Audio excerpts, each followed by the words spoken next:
The Honourable Tau Henare. Thank you, Mr. Chair. Well, I tell you what, here we go again.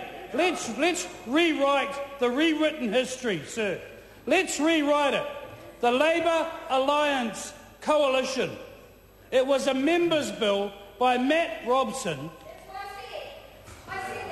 No. See, the subtle difference, sir, is that that member tried to tell the House tonight that it was Labour policy. Well, if it was Labour policy, why wasn't it on the government agenda?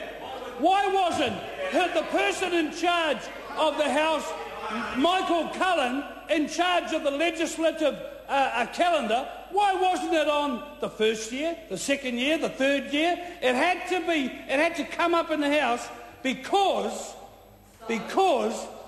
she says so. Well, here's the so. Mr. Chairman. Oh, my God.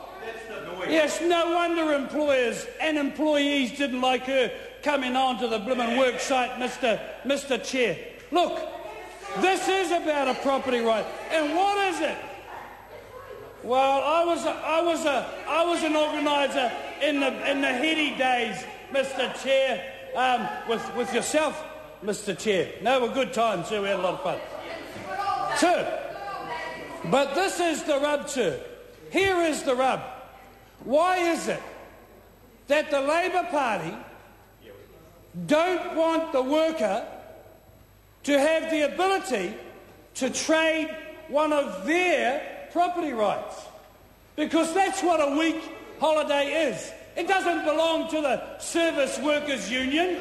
It doesn't belong to the Engineers Union. It belongs to the worker themselves, sir. So Helen Kelly and her mate Stuart Little can't come along, sir, and say, you're not going to be able to trade your weekend because we know better than you. We know better than you, the worker. That's exactly what the Labour Party's line is. It sort of harks back to the days, sir, of the dictatorship of the proletariat. They don't understand, so we'll make the decision for them. Shame on Labour, shame on Labour, shame on Labour. If that's what they think that is supporting workers, sir, then they are sadly mistaken. Ask any worker, sir, on any job site, whose holiday is it? And, sir, in the Select Committee, I continue to ask that question of the union representatives and anybody who came to the Select Committee making a submission.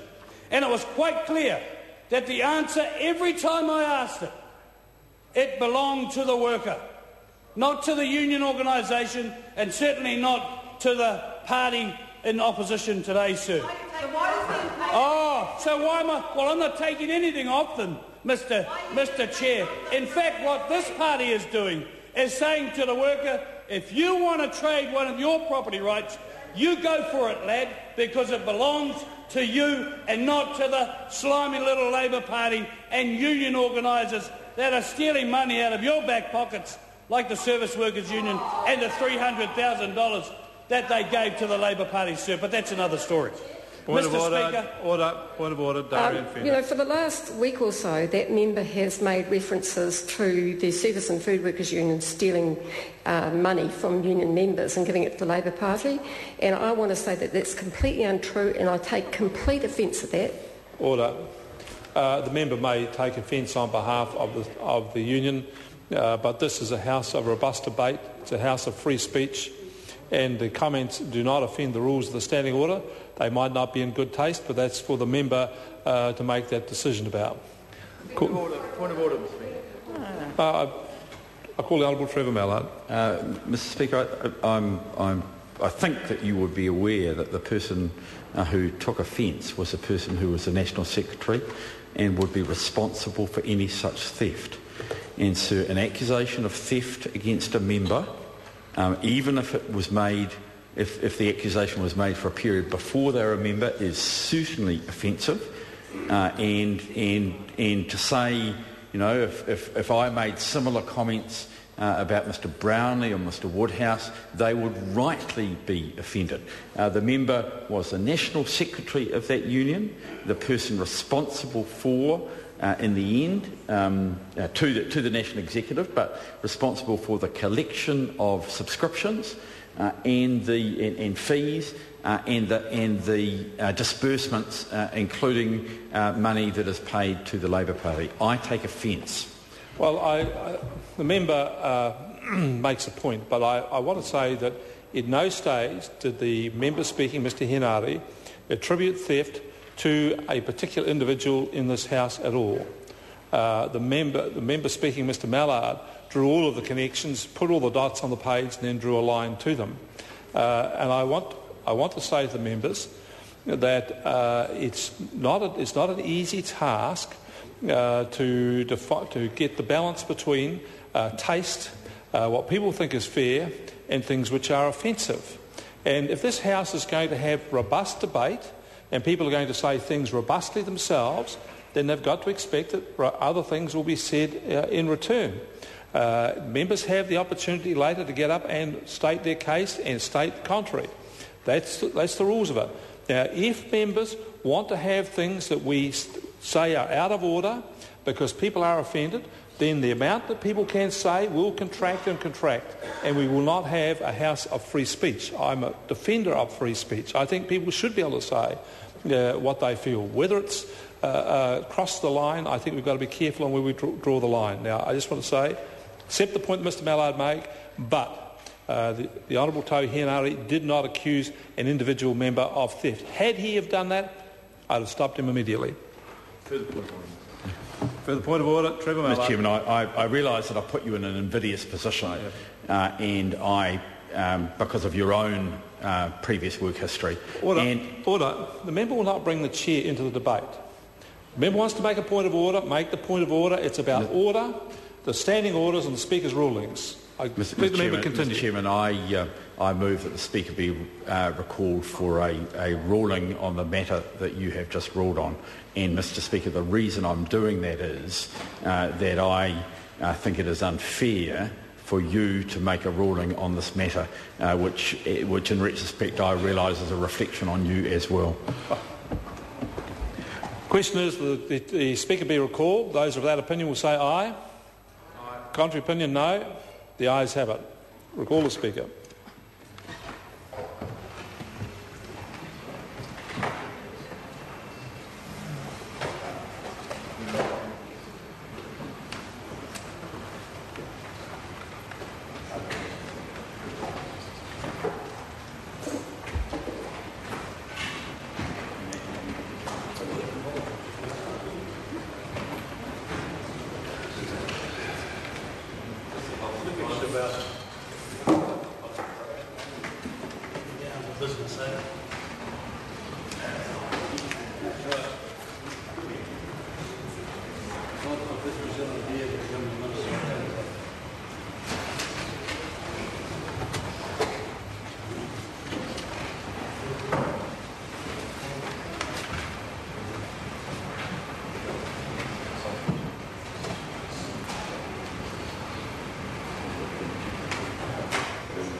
The House is resumed. Mr Chairman. Mr Speaker, the House has passed a motion asking that you be returned to make a ruling, and the matter has its genesis in a speech given by the Honourable Tau Henare on the bill. Mr Henare, in making reference about the Holidays Act, made reference to his own personal knowledge of unions and union activity. And in the part of that, he said that the Service Workers Union had been involved in theft of union members' money, of theft, and that the money was from union funds and paid to the Labour Party. The member Darien Fenton took a point of order and said that she objected to that and found it offensive. I ruled that it wasn't offensive. I ruled that it was, in fact, a matter of taste. The accusation